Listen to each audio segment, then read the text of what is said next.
आदरणीय Shri Narendra Kumar sir, retired IAS, doctor Dongre sir, Shri Nigam और सभी साथियों, SBCCI बनाने की ज़रूरत हमको क्यों पड़ी, ये जानना बहुत ज़रूरी है। इसके पीछे का जो कहानी है वो इकोनॉमिक इनजस्टिस है। हमारी जो लड़ाई है सबकी के द्वारा, वो इकोनॉमिक जस्टिस लेने के लिए है। इकोनॉमिक जस्टिस सब्जेक्ट यहाँ पर बोलना ज़्यादा शायद उचित रहेगा, उसका नाम इकोनॉमिक इनजस्टिस कहें तो ठीक रहेगा, क्योंकि इनजस्टिस इतना हुआ है जो कि बहुत ही दुखद है, बहुत दुखद है। इतना इकोनॉमिक इनजस्टिस का एक हिस्ट्री है। संपत्ति का अधिकार कहाँ था आपको? वो इकोनॉमिक इनजस्टिस ही है। आपको बांट दिया कैटेगरी में, कोई शूद्र है, कोई अछूत है, कोई मलेच्छ है, इसको ये अधिकार नहीं, इसको ये अधिकार नहीं। संपत्ति रखने का आपको अधिकार ही नहीं है। आज भी आपको रोका ही जाता है। तो वो जो जिन्होंने रोका उनकी तादाद कितनी है ये भी आपको पता है। अबव 10% लोगों ने आपके 90% रिसोर्सेज पे कब्जा किया। ऐसे ही थोड़े किया, उन्होंने संस्थाएं बनाई जो आज की डेट में उनके काम कर रहे हैं। फिक्की है, CII है, BSD सेंटर है, SOCHM है। 100 साल हो गए उनको बने हो, तो वो काम कर रहे हैं, अपने हित के लिए कर रहे हैं, आपके लिए थोड़ा ही कर रहे हैं। जो संस्थाओं के मालिक होते हैं वो अपने लिए काम करते हैं, आपके लिए थोड़ा ही किए हैं। तो बड़े प्लानिट तरीके से रिसोर्सेज पे कब्जा हुआ। इतना अभी देखिए, सभी लोगों ने पॉजिटिव एस्पेक्ट आपके सामने रखे हैं। जो गवर्नमेंट ऑफिशियल्स हैं उन्होंने सरकार की स्कीम और आपके जो अपॉर्चुनिटीज अवेलेबल हैं उस सब के बारे में बड़े ही डिटेल से बताया है, जिसका आप फायदा उठा के आगे बढ़ सकते हैं। उसमें प्रोग्रेस भी हो रही है, लेकिन अभी वो प्रोग्रेस जैसे अभी बताया 4% से 0.89% ही आपकी हिस्सेदारी है। आपकी जनसंख्या कहाँ पर है? आप 90% लोग हैं। 90% में से आपके ही लोग हैं जो 65% जो एग्रीकल्चर सेक्टर में है। 65% एग्रीकल्चर से रिलेटेड जो भी काम है उसमें है। तो 65% एग्रीकल्चर सेक्टर का जो GDP में कितना योगदान है, वो तो घटता जा रहा है। 40 से 29 हुआ, आप करीब 17% है, ओनली 17। तो आपकी उन्नति कहाँ हो रही है? आपका किसान क्यों आत्महत्या करता? फिर ये जो इतना ग्रॉस इनजस्टिस, अन्याय और दुखद है, कहाँ से? एक शायर क्या बोलते हैं कि जख्म इतने कि जिस्म है छलनी, दर्द बचेरा बेचारा परेशान है, कहाँ से निकलो? जख्म इतने कि जिस्म है छलनी, दर्द बेचारा परेशान है, कहाँ से निकलो? और जिन्हें जमीन पर रहने का भी सहूर नहीं, उन्हीं का इरादा है कि आसमान ले लूं।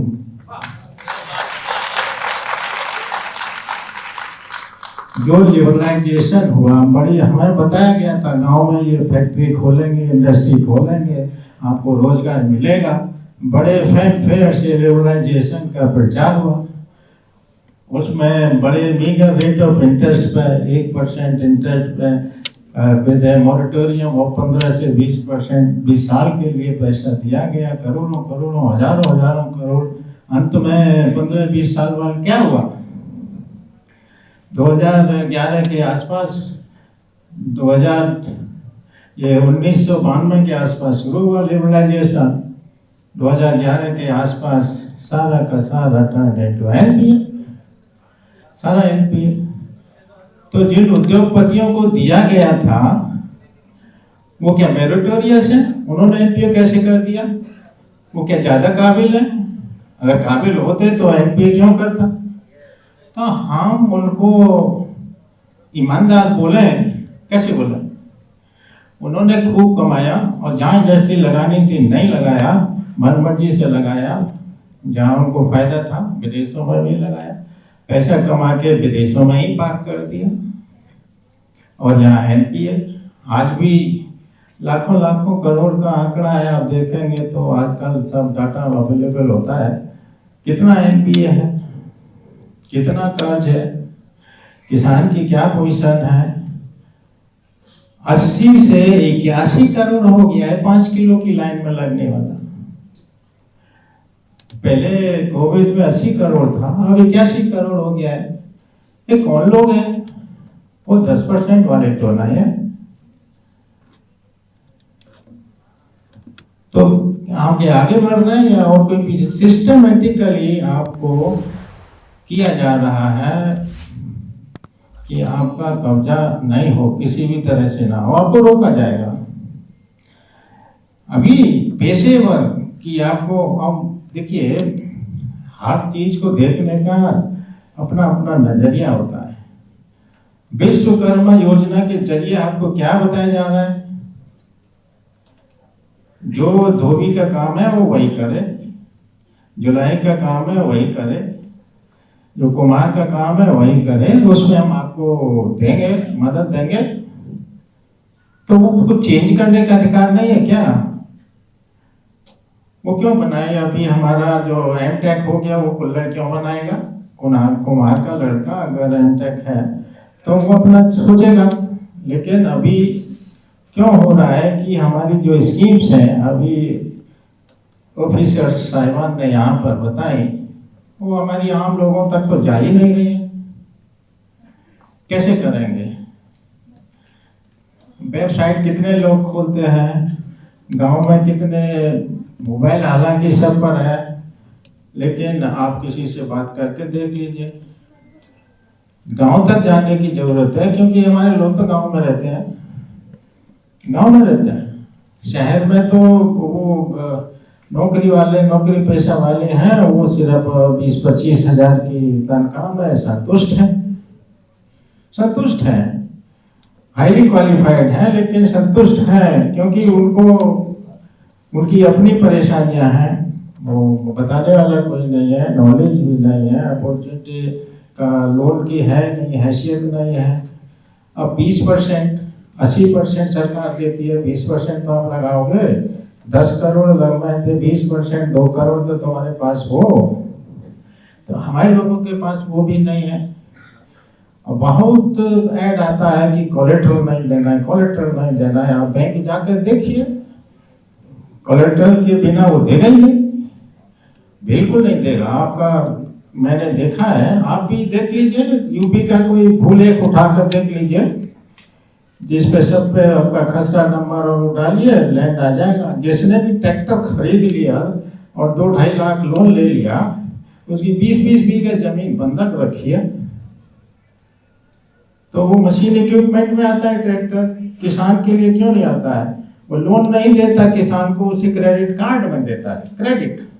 क्रेडिट माने ओनली फॉर 2 years, 2 साल में उसको अदा करना है, 2 किस्तों में। नहीं देगा तो उसकी 20 बीघा जमीन गई। लैंड माफिया चलता है, फिर रेवेन्यू डिपार्टमेंट चलता है, वो सब उसको नोटिस चिपका के छुटा लाते हैं, फोटो ले लेते हैं और उसका नीलामी हो जाता है 20 बीघा का। उसको पता चलता है 20 साल बाद, जब अपील सपील का सारा प्रोसेस खत्म हो जाता है, फिर कोई जाके कब्जा करता है। उसके बाद क्या होगा? जमीन गई, जमीन को छीना जा रहा। तो जो हमारे लोगों पे जमीन है, हम बार बार कहते हैं, जो चाहे 1 बीघा हो, आधा बीघा हो, थोड़ा हो, कोई ना बेचे, उसकी बहुत अहमियत होने वाली है। अभी जो एग्री सेक्टर में इतना इम्प्रूवमेंट होने वाला है, जैसे हाइड्रोपोनिक है, वर्टिकल फार्मिंग है, आपकी 1 बीघा ही 100 बीघा के बराबर प्रोडक्ट दे देगी। तो किसान को ट्रेनिंग की जरूरत है। हमारा अगला सेशन हम लोग करने की सोच रहे हैं कि किसानों को ट्रेनिंग दी जाए, क्योंकि किसान के पास ट्रेनिंग नहीं है, वो प्लांट प्रोपगेशन जानता ही नहीं है, नई टेक्निक जानता ही नहीं है। हाइड्रोपोनिक तो छोड़िए, वर्टिकल फार्मिंग तो छोड़िए, वो अपना जो नई वेराइटी है उनके बारे में भी नहीं जाए। अभी जो ट्रेडिशनल फार्मिंग है, गेहूं, चना, जो चना, मक्का, ये सब नेगेटिव रिटर्न का हो गया है। इसमें तो नेगेटिव रिटर्न है, इसीलिए भूखा मरता है किसान।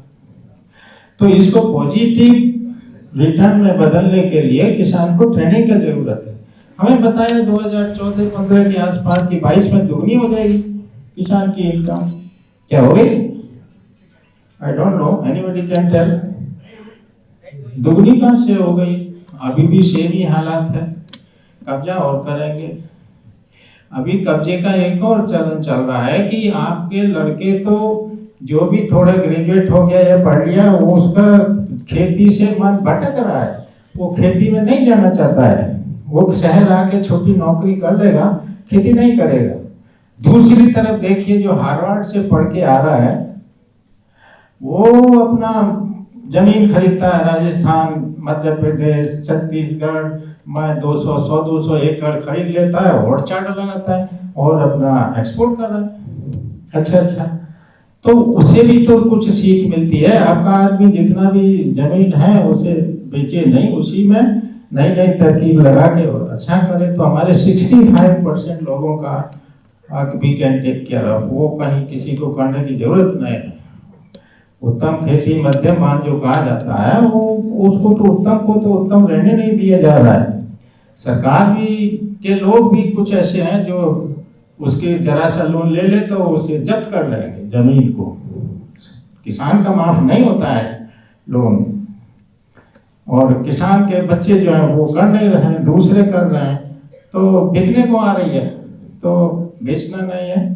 और उसमें अच्छी नई टेक्निक लगा के उसमें प्रोडक्टिविटी बढ़ाना है। एक्सपोर्ट का अभी बताया एक साहब ने बहुत अच्छा कि उसमें आप फर्म रजिस्टर कराइए, आपको एक्सपोर्ट लाइसेंस ऑनलाइन मिल जाएगा, फटाफट आप शुरू हो जाइए। एक जगह खरीदिए, अपना पैकेजिंग करिए और जहां आपको कॉस्ट अच्छी मिलती है दे दीजिए। जो अभी एक जो सुविधाएं हैं, हमें मानना चाहिए कि वो सुविधाएं हैं, अपॉर्चुनिटी हैं। अभी जैसे बताया कोल्ड स्टोरेज वाला, उसमें बहुत उम्मीदें हैं। कोल्ड स्टोरेज में बहुत कुछ आप लोग कर सकते हैं, मिलकर कर सकते हैं 2-4 लोग, तो उससे आमदनी होगी। अभी जैसे सरकार ने कहा कि आपका किसान जो है कहीं भी बेच सकता है, तमिलनाडु का आदमी जाके असम में बेचे, क्या फर्क पड़ता है। लेकिन लोगों को ट्रांसपोर्टेशन की जो सुविधा है उसका भी पता नहीं है। एक ट्रेन चलती है जिसमें एक फिक्स्ड क्वांटम चाहिए आपको और वो ले जाएगी, तो आपको कंसेशनल रेट पे ट्रांसपोर्टेशन सरकार कर रही है। ये आप जानकारी रेलवे डिपार्टमेंट से भी ले सकते हैं। तो उसका भी फायदा नहीं उठा रहे, क्योंकि किसान अभी हमारा मुख्य बात क्या है, ट्रेडिशनल एग्रीकल्चर से बाहर ही नहीं आ रहा है। वो गेहूं बोना है, धान बोना है, मक्का बोना है। अभी एक और चीज चल रही है जो मैं समझता हूँ, मेरा पर्सनल व्यू है कि वो किसान के खिलाफ है। मिलेट मिलेट मिलेट मिलेट खाओ, गेहूं छोड़ो। ये क्या है? अभी तक तो गेहूं ही खा रहे थे, कोई बीमार नहीं हो रहा था। अचानक से गेहूं खा के सब बीमार पड़ने लगे, कहने भी लगे लोग कि हाँ मुझे गेहूं खराब कर रहा है। तो गेहूं में कोई खराबी नहीं है, उसमें आप धो धा के खाइए जैसे पहले धोते थे। अब अगर मिलेट उगाने लगेगा किसान, तो मक्का का पर एकड़ यील्ड आप लगा लीजिए, क्या फायदा होगा? घाटे में जाएगा। Again we are pushing the farmer into a negative trap. ये ट्रैप है। एमएसपी भी एक ट्रैप था और ये अगेन एक ट्रैप है, किसान के लिए ट्रैप है। ये बाजरा कितना होता है पर एकड़, उससे कितना मिलेगा? जो धान और गेहूं से मिलता है। गेहूं छोड़िए, बाजरा भर लीजिए, मर जाएगा किसान, उसको कुछ मिलने वाला नहीं है। उसमें कितना होगा मिलेट पैदा? उसकी पर एकड़ यील्ड बहुत कम है, बहुत ही कम है। तो अभी गुजारिश हमारी ये है कि सबकी का मेंबर बनिए। सबकी का मतलब है हमारा ये प्रचार प्रसार, परसेप्शन डेवलप करना लोगों के। हमारे जो बिजनेस परस्पेक्टिव नहीं है, नौकरी की लाइन छोड़ो और बिजनेस में आओ, खेती में करो, चाहे एमएसएमई में करो, चाहे और कहीं करो। और जो भी प्रॉब्लम हो, share with us, we will raise these issues with the concerned authorities, और उससे कुछ न कुछ निकलेगा। तो अभी हमारे जो एंटरप्रेन्योर हैं समस्याएं शेयर नहीं कर रहे हैं। My request is to share the issues. जो एनोमलीज हैं, लोन नहीं मिल रहा मान लीजिए, तो वो एक लिस्ट बनाए कितनों को नहीं मिला, क्या एलिजिबिलिटी है, क्यों नहीं दिया। तो this can be taken by SBCI as a forum. कोई भी सरकार इंडिविजुअल की तो सुनती नहीं है, तो फोरम की सुनेगा। तो हमारा काम यही है कि to assist, to promote, to inculcate business perspective upon all the बहुसंख्यक। Thank you very much.